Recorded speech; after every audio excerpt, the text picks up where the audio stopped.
তখন এক ভয়ানক কাল, দুর্গম নামক এক অসুর ব্রহ্মাদেবের বর প্রাপ্ত হয়ে জয় করে চতুর্বেদ। চতুর্বেদ হরণ হওয়ায় জগতের সমস্ত যজ্ঞ বন্ধ হয়ে যায়।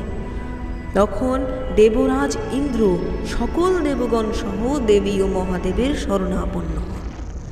তারা সেই পরিস্থিতি বিস্তারিত দেবী ও মহাদেবকে জানান। দেবী দুর্গমের এই কুকর্মের শাস্তি দিতে ধারণ করেন এক রণরঙ্গিনী রূপ, যার নাম দুর্গা।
এবার দেবী নিলেন এক রুদ্র রূপ।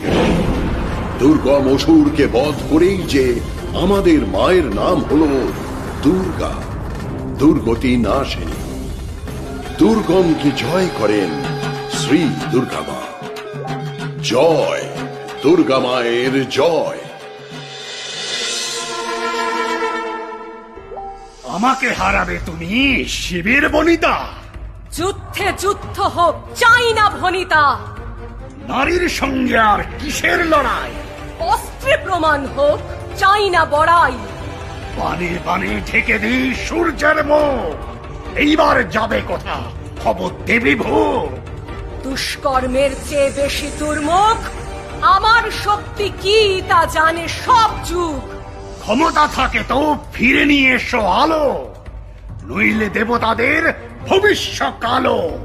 এই দেখ মোর স্বরে সকল স্বরের আছাড় খার, সুযোগ দেব না আর বার। বলি দুর্গম হাসিলা বিকট, দেবীর শরীর হতে হইয়া প্রকট। ৩২ মহাবিদ্যা নামিল সমরে, কাতারে কাতারে দেখো অসুরেরা মরে। চতুর্দিকে অসুরের রক্ত মাংস সব, মহাবিদ্যা মুখে শুধু মার মার রব। অসুরের সেনাপতি মন্ত্রী সব মরে, ভয়ানক যুদ্ধ চলে 10 দিন ধরে। সৈন্যবল শান্তিবল হইয়া রহিত, দুর্গম রণে নামে দেবীর সহিত। নানা অস্ত্র ঝোড়ে ছোড়ে পর্বতের চূড়, মহাতেজা দেবী করে সকল চুর চুর। নানা ভাবে সে অসুর যুদ্ধ করে যায়, দেবীরে কিভাবে রোধে না জানে উপায়। অবশেষে দেবী স্বরে তার প্রাণ যায়, মুক্ত হয় চতুর্বেদ, ধরা রক্ষা পায়। দুর্গা মেরে হত্যা করি শ্রী শ্রী দেবী মাতা, দুর্গা নামে হইলেন ত্রিভুবনে খেদা। এইভাবে দুর্গম অসুরকে বধ করে মায়ের নাম হলো দুর্গা। দুর্গা দুর্গতি নাশিনী। তিনি অসুর দমনের ও শুভ শক্তির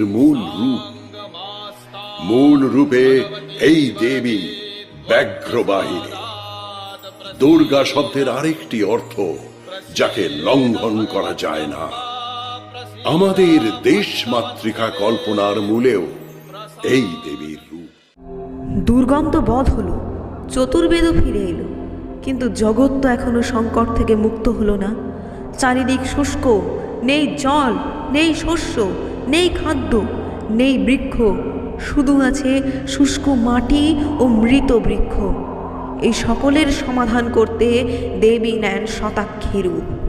এই রূপে দেবী তার নয়নের জল দিয়ে করে তোলে জগৎ সুজলা ও সুফলা। তাই তার আরেক নাম শাকম্ভরী।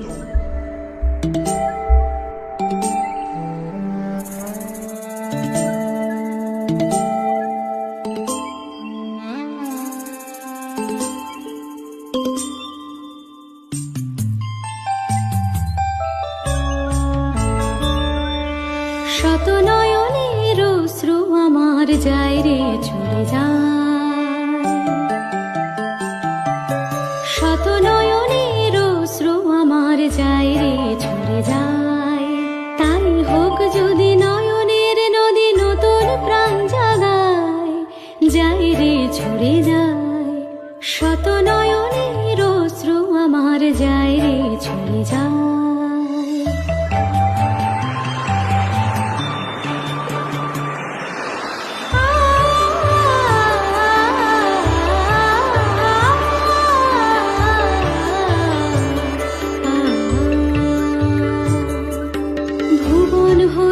শুষ্ক কঠিন তপানলে জলে জীবনের দিন, রিক্ত বুকে সিক্ত সুদিন আয় রে ফিরে আয়। তাই হোক যদি নয়নের নদী নতুন প্রাণ জাগায়, যায় রে ঝরে যায়। শত নয়নের অশ্রু আমার যায় রে ঝরে যায়।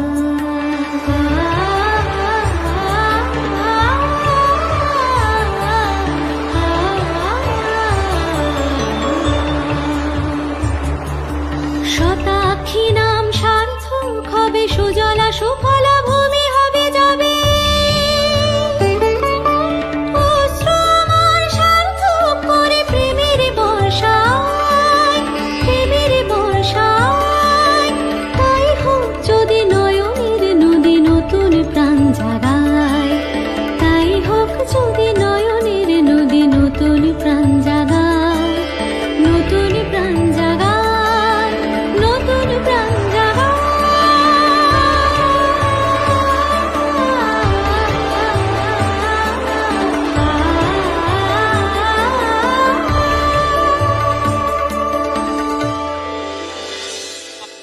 দেবী শতাক্ষীর মন্দির এবং শক্তিপীঠ ছড়িয়ে আছে সারা ভারতবর্ষে।